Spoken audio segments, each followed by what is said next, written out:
देश रोजाना, मैं हूं स्मिता सिंह। 16 अक्टूबर इस तारीख को हर साल हम विश्व खाद्य दिवस के रूप में मनाते हैं।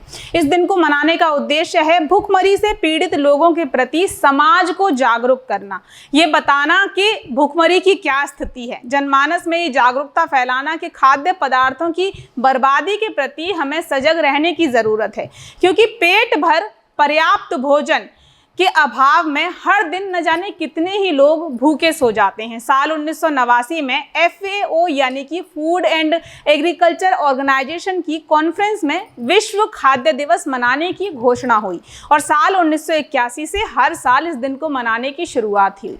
दिन चुना गया 16 अक्टूबर कि साल के इस दिन दुनिया भर के देशों को इस विषय के प्रति जागरूक किया जाएगा। तमाम कार्यक्रम कर इसके प्रति लोगों में ज्ञान का विस्तार किया जाएगा ताकि कुपोषण के बढ़ते मामलों पर विराम लग सके और हर पेट को पर्याप्त पोषण युक्त आहार मुमकिन हो सके। दुनिया भर के करीब 150 देशों में विश्व खाद्य दिवस मनाया जाता है। भोजन जो कि हर एक का मौलिक और बुनियादी अधिकार है, हर एक को मिल सके, ऐसी कोशिशों के लिए हर साल इस दिन के लिए एक थीम यानी विषय तय किया जाता है, जिसके तहत कार्यक्रम किए जाते हैं, जनसभाएं होती हैं, सम्मेलन सेमिनार होते हैं, ताकि विषय की गंभीरता सब समझें और जागरूक बने। लेकिन सवाल ये कि 4 दशक में यानी 2081 से आज की तारीख तक हम इस विषय के प्रति कितने जागरूक हुए हैं? क्या हम ये जानते हैं कि दुनिया भर में भूख से लड़ रही आवाम की तादाद कितनी है? पेट भर भोजन खाया और न खाया सो जाया वाले ढर्रे पर जी रही आबादी क्या ये जानती है कि ऐसे भूखों की संख्या कितनी है जिन्हें हर दिन पोषण युक्त तो छोड़िए, भरपेट भोजन के दर्शन भी शायद हो पाते हैं? क्या हर आमो खास इस बात से वाकिफ है कि दुनिया छोड़ अपने देश की भूख के मामले में क्या स्थिति है? आंकड़े क्या हैं? दुनिया वाले मानचित्र में भूख का जो इंडेक्स है उसमें हम कहाँ बैठे हैं? बेशक हर एक को ये शायद नहीं पता होगा, क्योंकि ऐसे विषय खबरों से कटे रहते हैं, तो भूखे पेट सोने वालों तक सबकी पहुंच भी नहीं हो पाती। विषय के बारे में जानना चाहते हैं, गंभीरता से इस मुद्दे पर अपने स्तर तक कुछ करना चाहते हैं, इच्छुक हैं और मुद्दा पढ़ना समझना चाहते हैं तो पूरा सुने। ग्लोबल हंगर इंडेक्स यानी वैश्विक भूखमरी सूचकांक, जो ये बताता है कि भूखमरी के मामले में कौन सा देश किस पायदान पर है। शनिवार को ही 2022 का ये इंडेक्स भूखमरी और कुपोषित जीवनों पर नजर रखने वाली वेबसाइट ने अपडेट किया है, जिसके मुताबिक चीन, तुर्की और कुवैत सहित 17 देशों ने 5 से कम GHI यानी ग्लोबल हंगर इंडेक्स स्कोर के साथ टॉप हासिल किया है। इसी रिपोर्ट का जिक्र करते हुए कांग्रेस सांसद और पूर्व केंद्रीय वित्त मंत्री पी चिदम्बरम ने ट्वीट किया, When will the honorable PM address real issues like malnutrition, hunger and stunting and wasting among children? 22.4 crore people in India are considered undernourished. Indians rank in the global hunger index is near the bottom, 107 out of 121 countries.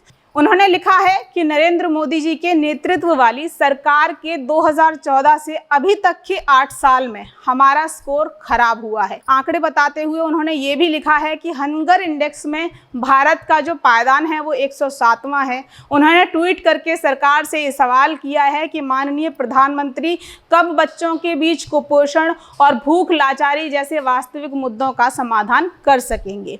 Hunger index में भारत की स्थिति को लेकर AIMIM के अध्यक्ष असदुद्दीन ओवैसी ने भी tweet किया और सरकार पर निशाना साधा। उन्होंने लिखा, India rank 107 out of 121 in global hunger index in South Asia. India is the second worst. At PM Modi can blame Mughals, but under his rule 69% kids death were due to malnutrition. Hungry India increased from 19 crore to 35 crore. Over 50% kids and women are anemic, but government has done zilch. खैर, 121 देशों में 107वां स्थान, ये number Bharat के लिए वाकई चिंता पैदा करने वाला है। आयरिश सहायता कार्यों से जुड़ी आयरलैंड की एजेंसी कंसर्न वर्ल्ड वाइड और जर्मन संगठन वेल्ट हंगर हिल्ट की ओर से संयुक्त रूप से तैयार की गई रिपोर्ट यानी विश्व भुखमरी सूचकांक 2022 के मुताबिक भारत में भूख की जो स्थिति है, स्तर है, उसे गंभीर माना गया है।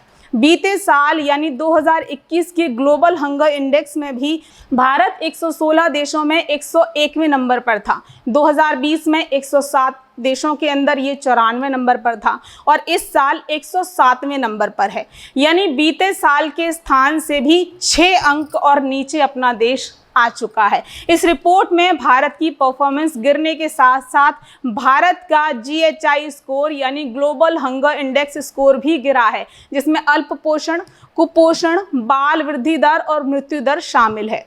साल 2000 में ये 38.8 था, जो 2014 और 2022 के बीच गिरकर 28.2 से 29.1 के बीच पहुंच गया है। हालांकि बीते साल भी सरकार ने इस रिपोर्ट की आलोचना की थी और ये कहा था कि ग्लोबल हंगर इंडेक्स की गणना के लिए जो पद्धति या फिर पैटर्न इस्तेमाल किया जाता है वो अवैज्ञानिक है। खैर, इस रिपोर्ट में अगर हम अपने आसपास के अन्य मुल्कों की स्थिति को देखें, जानें, तो पड़ोसी देशों का हंगर इंडेक्स में जो पायदान है वो हमें और चिंता में डालता है, क्योंकि श्रीलंका 64वें पायदान पर है, नेपाल 81वें नंबर पर है, बांग्लादेश 84वें नंबर पर है और पाकिस्तान 99वें नंबर पर है। अकेला एक अफगानिस्तान है दक्षिण एशिया में जो भारत से नीचे 109वें नंबर पर है। और अपने लिए चिंता की बात है 107वां पायदान हासिल होना, 107वें पायदान पर खिसक के हमारा पहुंच जाना, क्योंकि इस इंडेक्स में Sudan, Ethiopia, Rwanda, Nigeria, Kenya, Gambia, Namibia, Cambodia, Myanmar, Ghana, Iraq, Vietnam, Lebanon, Guyana, Ukraine और जमैका जैसे देश भी भारत से कहीं ऊपर हैं। इस रिपोर्ट में और भी बहुत कुछ है। अगर आप गूगल पर ग्लोबल हंगर इंडेक्स 2022 सर्च करेंगे तो आप बहुत कुछ पढ़ पाएंगे, समझ पाएंगे, जो आपको ये सोचने समझने पर मजबूर करेगा कि आने वाले सालों में, आने वाले दशकों में अगर हम आज गंभीर न हुए तो हमारे देश की स्थिति इस मामले में क्या होगी, हम कितने बदतर हो जाएंगे। इस विषय पर सरकार द्वारा और ज़्यादा गंभीरता अगर नहीं दिखाई गई तो अब यहाँ एक सवाल ये कि क्या हर विषय पर सोचना, गंभीरता दिखाना सिर्फ सरकार का जिम्मा है? हाँ, सबसे बड़ा जिम्मा सरकार प्रशासन का ही है, लेकिन क्या इन मुद्दों के प्रति गंभीरता दिखाते समझते हुए हम इंडिविजुअली इन मामलों में निदान के लिए कोई भागीदारी नहीं दे सकते? तो ना में सर हिलाने वाले भी समझें कि हाँ, भागीदारी दे सकते हैं। इस मुद्दे के निदान में हम सहयोग, साझेदारी, भागीदारी, अपनी भूमिका निभा सकते हैं। इतना ही लें थाली में कि व्यर्थ न जाए नाली में, बचा खाना दान में, नहीं कि कूड़ेदान में। ऐसे कितने ही स्लोगन्स हैं जो साफ साफ समझाते हैं कि पेट भर भोजन न पाने वालों को पेट भर खाने के बाद फेंकने वाले लोगों को दान दे देना चाहिए। फूड वेस्टेज कहीं और क्या होती होगी जो हमारे अपने यहाँ बड़ी बड़ी शादियों, समारोहों, सम्मेलनों में देखने को मिलती है, जिनकी बदौलत भारत में सालाना 92,000 करोड़ रुपए का खाना बर्बाद हो जाता है। जिन हाथों द्वारा या जिनकी छत्र छाया में ये भोजन बर्बाद होता है, उन्हें कुछ और आंकड़े सुनने की ज़रूरत है ताकि विषय की गंभीरता समझ में आए। दुनिया के 10% लोग यानी करीब 83 करोड़ लोग भूखे सोते हैं, जिन्हें खाना नसीब नहीं होता। दुनिया भर में हर साल लगभग 250 करोड़ टन खाना बर्बाद हो जाता है, लेकिन भूखों तक नहीं पहुंच पाता। नेशनल हेल्थ सर्वे ये कहता है कि भारत में हर रोज़ 19 करोड़ लोग भूखे सोते हैं। भारत में खाद्य उत्पाद का 40% हिस्सा बर्बाद, वेस्ट होता है। भारत में सालाना 92,000 करोड़ रुपए का खाना बर्बाद हो जाता है और देश में 100 में करीब 20 लोग रोजाना अच्छा खाना खा ही नहीं पाते, रात को भूखे सोते हैं। साल 2020 में साउथ एशिया में 1331.5 मिलियन लोग ऐसे थे जिन्हें हेल्दी डाइट नहीं मिल पाई। इनमें 973.3 मिलियन भारत के लोग थे। भूख से मरने वालों का आंकड़ा और परेशान करता है। भारत में हर 5 से 13 मिनट में एक व्यक्ति की जान सिर्फ भूख की वजह से जाती है। इंडिया फूड बैंकिंग की रिपोर्ट कहती है कि भारत में 189.2 मिलियन लोग कुपोषित हैं, यानी भारत में 14% जनसंख्या कुपोषण का शिकार है। होंगे ही, पेट में जाने वाला भोजन कचरे के डब्बों में सड़ेगा तो यही होगा। यूएनईपी की रिपोर्ट के मुताबिक कोरोना काल से पहले 93 करोड़ टन से ज्यादा खाना यानी 17% खाना खराब हो गया था। इसमें 63% खाना आम घरों से, 23% खाना रेस्टोरेंट में से और 13% खाना रिटेल चेन से खराब हुआ। विषय को जानने समझने वाले लोग कहेंगे कि हम पहले थोड़े हैं जो बर्बाद करते हैं इस तरीके से खाना। ठीक कहेंगे, क्योंकि हमारा नंबर पहला नहीं है, चीन पहले नंबर पर है, लेकिन दूसरे पर तो हम हैं ना। चीन में सालाना 9.6 करोड़ टन खाना बर्बाद होता है। भारत में सालाना 6.87 करोड़ टन खाना हम वेस्ट करते हैं। वैसे बना बनाया खाना बर्बाद होने से ज़्यादा खेत से बाजार के बीच खराब होता है, जिसकी वजह है स्टोरेज के सही ढंगों का अभाव, खराब कृषि पद्धतियाँ और फिर ठीक ठाक हम तक जो पहुँचता है उसे हम पका के बर्बाद करते हैं। सोचिए, अगर हम सरकार प्रशासन से सही कामकाज से अलग अपने स्तर पर चीज़ें सुधारने की कोशिश को करें तो कितना खाद्यान्न, कितना अन्न बर्बाद होने से हम इंडिविजुअली खुद बचा सकते हैं।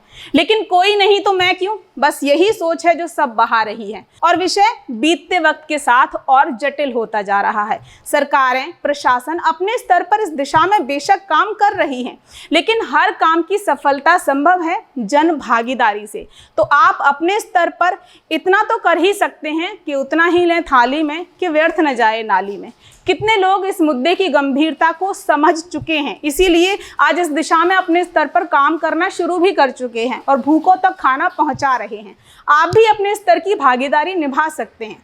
ऐसे मुद्दे जो देश की स्थिति को गंभीर होने से बचाएं, यदि आपकी उसमें भागीदारी हो तो आप अपनी भागीदारी जरूर दें। अभी के लिए इतना ही, फिर मिलेंगे आपसे किसी नए मुद्दे के साथ। देखते रहिए देश रोजाना। चैनल सब्सक्राइब नहीं किया है तो सब्सक्राइब करिए, वीडियोस को लाइक और शेयर करते रहिए। नमस्कार।